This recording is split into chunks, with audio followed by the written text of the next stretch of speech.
എന്തുകൊണ്ടാണ് ഇതിന് ഇങ്ങനെ ഒരു മ്യൂസിക് കൊടുക്കാൻ തീരുമാനിച്ചത്? അത് ഇത്തിരി ബോൾഡായിട്ട് ഉപയോഗിക്കപ്പെടേണ്ട ഒരു കാലഘട്ടമാണെന്ന് തോന്നിയിട്ട്.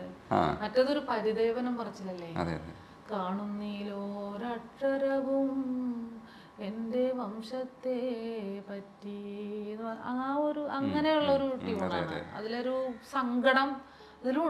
ഇപ്പൊ ഞാൻ പാടുന്നതിൽ സങ്കടം ഇല്ലാഞ്ഞിട്ടല്ല, പക്ഷെ ആ സങ്കടത്തിനൊരു പ്രതിഷേധത്തിൻ്റെയും എന്താ പറയാ ആത്മാഭിമാനത്തിൻ്റെയും ആത്മവിശ്വാസത്തിൻ്റെ ഒരു ശബ്ദം ഉണ്ടാവണം എന്ന് വിചാരിച്ചിട്ടാണ് അമേരിക്കൻ ബ്ലൂസിന്റെ ഒരു ചുവട് പിടിച്ചിട്ട് ചെയ്തത്. അതെ, ഹിന്ദുസ്ഥാനിയൊക്കെ ആരാധനയോടുകൂടി കാണുന്ന കർണാട്ടിക് ബേസ് ഉള്ള ഒരാള് വെസ്റ്റേൺ എന്തുകൊണ്ട് ഇത്തരം ഒരു കോംബോ ചേർത്ത് വെച്ചു എന്നുള്ളതാണ് ഞാൻ പെട്ടെന്ന് ചിന്തിച്ചത്.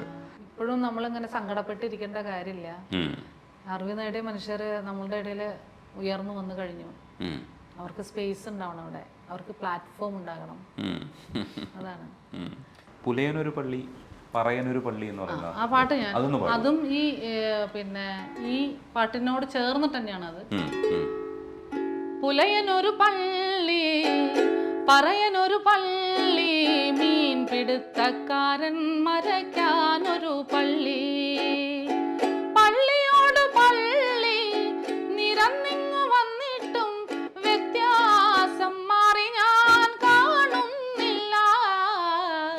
പുലയനൊരു പള്ളി പറയനൊരു പള്ളി, മീൻ പിടുത്തക്കാരൻ മരയ്ക്കാനൊരു പള്ളി, അപ്പനൊരു പള്ളി മകനൊരു പള്ളി, അക്കൂറും ഇക്കൂറും വെവ്വേറെ പള്ളി, പള്ളിയോട് പള്ളി നിരന്നിങ്ങു വന്നിട്ടും വ്യത്യാസം മാറി ഞാൻ കാണുന്നില്ല. പുലയനൊരു പള്ളി പറയനൊരു പള്ളി, മീൻ പിടുത്തക്കാരൻ മരയ്ക്കാനൊരു പള്ളി, കാണുന്നില്ല കാണുന്നില്ല കാണുന്നീലൊരക്ഷരവും എൻ്റെ വംശത്തെ പറ്റി, കാണുന്നുണ്ടനേക വംശത്തിൻ ചരിത്രങ്ങൾ. ഈ കാലം മാറി വരേണ്ടതുണ്ട്. കലയിലൂടെയൊക്കെ നമ്മൾ ഒരുപാട് ശ്രമങ്ങൾ നടത്തും, അല്ലാതെ തന്നെ പ്രതിഷേധിക്കേണ്ടതുണ്ട്. നന്നായിട്ട് ഇതൊക്കെ പിന്നെ ഞാൻ പോയ വഴികളൊക്കെ കുറച്ചൊക്കെ നോക്കിയിട്ടുണ്ട്. അല്ല, അതെങ്ങനെ ചെയ്യണം. അതെ, ശരിക്കും നമ്മൾ ഈ പ്രോഗ്രസീവ്നെസ്സിന് വേണ്ടിയിട്ട് ഒരുപാട് തരത്തിലുള്ള സ്റ്റെപ്പുകൾ വയ്ക്കും. പാട്ടിലൂടെ കലയിലൂടെയൊക്കെ നമുക്ക് ചില ശ്രമങ്ങളൊക്കെ നടത്താൻ പറ്റും. പക്ഷേ ചിലയിടങ്ങളിൽ നമ്മൾ ഗ്രാസ് റൂട്ട് ലെവലിൽ ഇറങ്ങി പ്രവർത്തിക്കേണ്ടി വരും. എന്ന് വെച്ചാൽ നേർക്ക് നിൽക്കേണ്ടി വരും. ചില പ്രതിഷേധങ്ങളൊക്കെ പ്രതിഷേധത്തിൻ്റെ ഒരു സൗകര്യത്തിൽ നിൽക്കരുത്, അതിനപ്പുറത്തേക്കൊക്കെ നമ്മൾ ചെതറിപ്പോകും. അതൊക്കെ കാലം അടയാളപ്പെടുത്തുകയും ചെയ്യും. ജനാധിപത്യപരമായി തന്നെ അതിനെ അടയാളപ്പെടുത്താനും പറ്റും. അത്തരത്തിലുള്ള പ്രതിഷേധങ്ങൾ തുടരേണ്ടതുണ്ട്. പക്ഷേ കലയിൽ കുറച്ചുകൂടെ പ്രതിഷേധിക്കണമെന്ന് എപ്പോഴും തോന്നൂലേ ഉള്ളിൽ നിന്ന്? അപ്പോൾ അതിന് കുറച്ചുകൂടെ ഒരു കോർഡിനേറ്റഡ് ആയിട്ടുള്ള വർക്ക്, ഒരു ഊർജ്ജമൊക്കെ ഇപ്പോൾ കൂടിയിട്ടുണ്ടോ? എനിക്ക് പണ്ടേ ഉണ്ടാവും ഊർജ്ജം. ആ ഊർജ്ജത്തെ നിലനിർത്തണേ എന്നുള്ള ഒരു പ്രാർത്ഥനയാണ് എനിക്കുള്ളത്. സംഗീതമാണല്ലോ നമ്മുടെ ഒരു ഉപാധി. അതുകൊണ്ടാണ് സംഗീതത്തിൽ കൂടി അത് പറയാൻ ശ്രമിക്കുന്നത്. എൻ്റെ പാട്ടുകൾ ഓരോന്നും ചില ദർശനങ്ങളാകുന്നത് അതുകൊണ്ടാണ്. പിന്നെ സിനിമാ ഗാനങ്ങൾ ഓഫ് കോഴ്സ് നമുക്ക് പണവും പ്രശസ്തിയും തരും. പക്ഷെ ആളുകളുടെ ഉള്ളിലെ ഇരുട്ടിനെ മാറ്റാൻ അതൊന്നും പോരല്ലോ. അപ്പോൾ അതുകൊണ്ടാണ് നമ്മൾ ഇങ്ങനെ ഒരു വഴി എടുക്കുന്നതും. നമുക്ക് സ്പിരിച്വൽ ആയിക്കഴിഞ്ഞാൽ സത്യത്തിൽ ചുറ്റുപാടിനോടും നമുക്ക് എന്താ പറയുക സമമായിട്ടേ കാണാൻ കഴിയുള്ളൂ. അത് സ്പിരിച്വാലിറ്റിയൊക്കെ ഇന്നത്തെ കാലത്ത് വളരെയധികം തെറ്റിദ്ധരിക്കപ്പെടുന്ന ഒരു കാലഘട്ടമാണ്. യഥാർത്ഥത്തിൽ നമുക്ക് നമ്മളോട് തന്നെയുള്ള ശ്രദ്ധയാണല്ലോ ഭക്തി. അപ്പോൾ ആ ഒരു ഭക്തിയിൽ നിന്നുകൊണ്ട് നമുക്ക് നമ്മളോടുള്ള ശ്രദ്ധയിൽ നിന്നുകൊണ്ട് നമ്മൾ ചിന്തിക്കുമ്പോഴാണ് അത് മറ്റ് മനുഷ്യരെ അവരുടെ തുല്യതയെക്കുറിച്ചിട്ടും അവർക്ക് കിട്ടേണ്ടതായിട്ടുള്ള നീതിയെക്കുറിച്ചിട്ടൊക്കെ നമ്മൾ ചിന്തിക്കുന്നത്. നിങ്ങൾ റസൂലെ എന്ന് പറഞ്ഞിട്ടുള്ള ഒരു പാട്ടല്ലേ, അത് രസമാണ്. അതൊന്ന് പാടുവോ? അതെന്താന്ന് വെച്ചാൽ ഈ പൗരത്വ പ്രക്ഷോഭ സമയത്ത് കലാപകാരികളെ വസ്ത്രം കണ്ടാൽ തിരിച്ചറിയാം. അപ്പോൾ ശരിക്കും ഭയങ്കര ഷോക്കായിരുന്നു എനിക്ക്. എങ്ങനെയാണ് ഒരു കലാപകാരിയെ അവരുടെ വസ്ത്രം കണ്ടാൽ തിരിച്ചറിയുക എന്നുള്ളത്. അതൊരു വിഭാഗം മനുഷ്യരെ തന്നെ ഉദ്ദേശിച്ചു കൊണ്ടായിരുന്നു. ഇവിടുത്തെ മതന്യൂനപക്ഷമായ മുസ്ലിങ്ങളെ ഉദ്ദേശിച്ചിട്ടാണ് അത് പറഞ്ഞത് എന്നുള്ള തിരിച്ചറിവ് കൊണ്ട് എനിക്ക് എന്തെങ്കിലും ഇതിന് എങ്ങനെയാണ് നമ്മൾ മറുപടി കൊടുക്കുക എന്നുള്ള ആലോചനയുടെ ഭാഗമായിട്ടാണ് ഷമീന ലിറിക്സ് എഴുതിയ, അതായത് ഇഖ്ലാസ് എന്ന് പറഞ്ഞിട്ടൊരു അധ്യായമുണ്ട് ഖുറാനിൽ, 112-ാമത്തെ അധ്യായമാണ്. അപ്പോൾ അതിൻ്റെ സാരാംശം എന്ന് പറഞ്ഞാൽ ഖുറാൻ്റെ 1/3 സാരസംഗ്രഹമാണ് എന്നാണ് എന്നോട് ഷമീന പറഞ്ഞത്.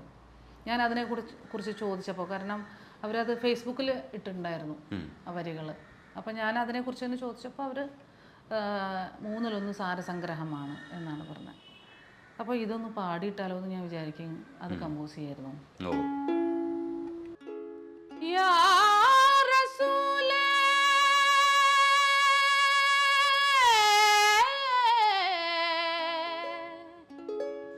യാ റസൂലേ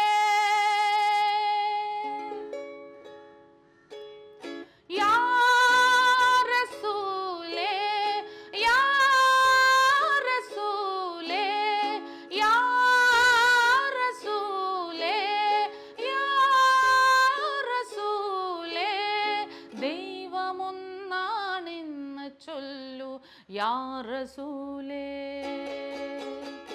ഈ ജഗത്തിൻ്റെയും ഈ ജനത്തിൻ്റെയും ഈ ജഡത്തിൻ്റെയും ഈ ജന്മത്തിൻ്റെയും ദൈവമൊന്നാണെന്ന് ചൊല്ലു യാ റസൂലേ. ദൈവമൊന്നാണെന്ന് ചൊല്ലു യാ റസൂലേ. യാ റസൂലേ യാ റസൂലേ ദൈവമൊന്നാണെന്ന് ചൊല്ലു യാ റസൂലേ.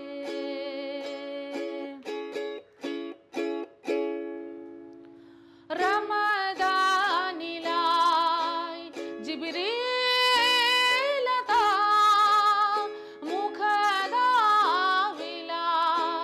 ഖുർആനതാ ഉലകിലവൻ കരുണാനിധി ആ നാമത്തിൽ ചൊല്ലു നീയും യാ റസൂലേ